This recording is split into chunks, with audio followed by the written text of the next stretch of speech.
I stay or should I go? Welcome back to Pagitt Radio. December 4th, 1221 on a snow-filled day in the Twin Cities. Looks lovely, but make sure you're prepared for it when you go outside. Joined by Carla Barnhill, our advice guru, the one to whom we turn when we say, well, what should I do? Should I stay? Should I go? How do I handle this? Hey, Carla. Hey, yeah. How are you today? Good. How are you guys? Oh, doing just fine. How was your holiday? Safe traveling? We did have a safe traveling. Yes, everything traveled safely. How about you? I know you were traveling for the Thanksgiving holiday. Everything worked out all right? Everything was wonderful. It was a glorious weekend. Oh, fantastic. Yes. What's happening in our advice-giving world? What are the big questions that people are facing these days? Well, I know last time I was on a couple of weeks ago, we were talking about Thanksgiving and preparing to spend time with your family. And I kind of debated whether we should cover kind of holiday stress again today. But you know what? It just is so pervasive, and it's all you hear about. I thought maybe we could debunk a little bit of it today. Oh, very good. Very good. Yeah. Because I have a whole new lease on Christmas this year. You do? I do, and I've been the curmudgeon of curmudgeons when it comes to Christmas. Oh, I mean, I put up a Christmas tree last night at my house, decorated it, and we put on the Pandora Christmas channel. I was listening to Christmas music. So what's changed?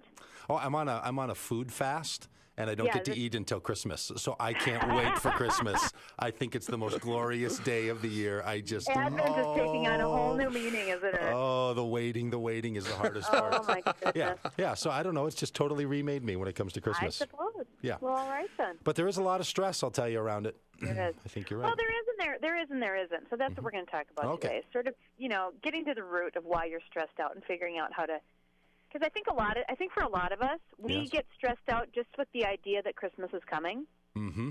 Like we think we should be stressed, and so then we are. When really, we feel like there's so much to do, or we should be worried. Maybe we really don't need to. It doesn't need to be this stressful holiday. We just are told that it is. And then we kind of take that on, like, oh, I'm so stressed, I'm so crazy, it's so nutty. Well, it probably really isn't. I mean, our holiday season's a little nutty around here. We got 85 different Christmas concerts to go to with all these kids of ours, and we got to travel. We got people out of town. We got to go here and there and hither and yon, and so there's a lot going on.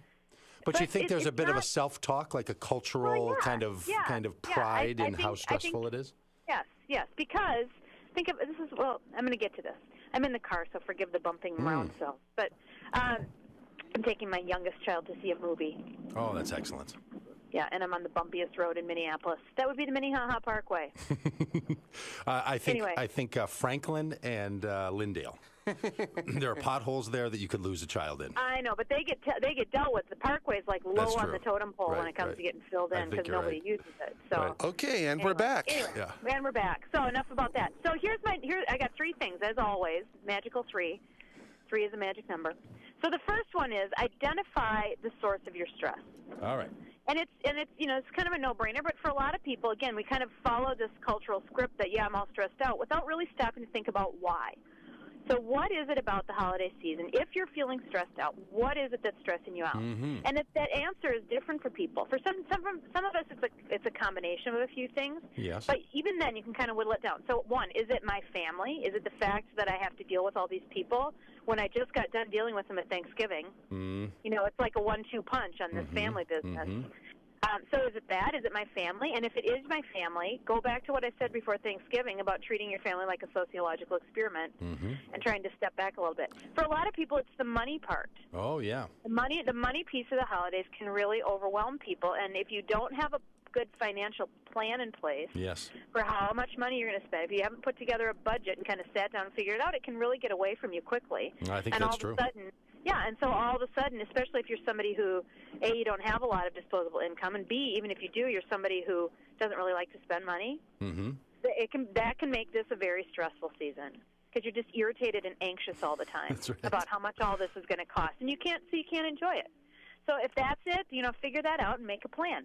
And if it's just sort of, if you start thinking about, well, why am I stressed out, and you realize there really isn't a good reason, like, really, I'm not stressed out. I'm just feeling like I should be. I'm just making myself that way. I'm making myself a little crazy. Then back it up. Yeah, because that's how you get the energy up to do whatever you're doing. So you've fallen into a pattern, perhaps, Say, as a basketball player, we used to have this little pre-game meeting in the locker room where everybody would stand in a circle and put their hands in the middle and jump around and yell and kind of get all revved up. Right. Yeah, and somehow that that stirs up all your testosterone and everything, kind of gets you ready to play. Maybe people have slipped into that too. Like, okay, it's the holidays. If I'm going to be successful, I need to get the stress energy going. Yeah, right, and for some of us too, we feel like especially if you're a little bit curmudgeon-y or Christmas is not your favorite holiday for a variety of reasons, you start to feel like there's something wrong with you. Oh yeah, because everybody else is all excited and happy and you're not, and so everywhere you go, you're reminded of how wrong you are to feel what you feel, and that can be stressful too. So if you can kind of own how you feel a little bit and say, you know what, this just isn't my favorite time of year. That kind of acknowledging that can reduce your stress levels a little bit. Very good. Okay, so number one, identify the source. Yep. And then number two is don't put all your emotional eggs in one basket. Okay. You know what? I mean, and I don't know what it is about Christmas, but it's a 2-day holiday. Oh. And then you got Advent in there if you're a liturgical type like I am, where you have Advent, but that's just lighting candles and going to church a little more. That's not a big deal. No. If you celebrate Hanukkah or Kwanzaa, whatever it is you celebrate, it's a short little holiday. We don't feel this stress about any other holiday. Oh, interesting. Nobody talks about, it's the holiday stress around St. Patrick's Day. Oh, it's going to be crazy. Oh, Valentine's Day, I'm so stressed out about. You know what I mean? That's like right. we have put, and as a culture, as American culture, we have everything is about the day after Thanksgiving till the day after Christmas. Yeah, that's true. Right? So it's easy to kind of fall into this idea then that everything that happens during this season matters more than it ever matters before. How you get along with your family matters more. The memories you make matter more. Everything about this time is intensified and amplified. And if you can kind of, again, pull back and recognize it doesn't have to be that way. I can just accept that I'm going to spend a couple of days celebrating with my family and call it good, and I don't have to let that sort of be, rule my life for the next month. Yeah. For the next 20 days. Yeah, I don't have to sort of be amplified about all this stuff just because everything around me is amplified. It's just it's 2 days, and it's not a measure of what kind of a human being you are. How you handle Christmas isn't a measure of your success as a family member or as a parent or as a spouse or as a friend or as a host or hostess. I mean, it's just one little season out of the whole year. All right, and the third, with 1 minute left. Oh, my goodness. The third is figure out how you can make some good gravy out of this. Like, what good can come out of this season for you? So, as we move toward the end of the year, a lot of people start to kind of look back on the year and think about resolutions and what they want to do differently in the future.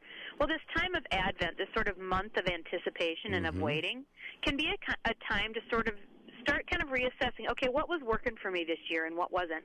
And if you can use this month of December as a way to sort of reflect and refinagle things for the coming year and think about what you want your life to look like next year, this is a good time to do that because everybody around you is so busy that if you don't, they'll leave you alone. You can kind of take a little bit of time for yourself. And I don't know. I love this time of year. I think it is a reflective time of year. I'm a big fan of Christmas.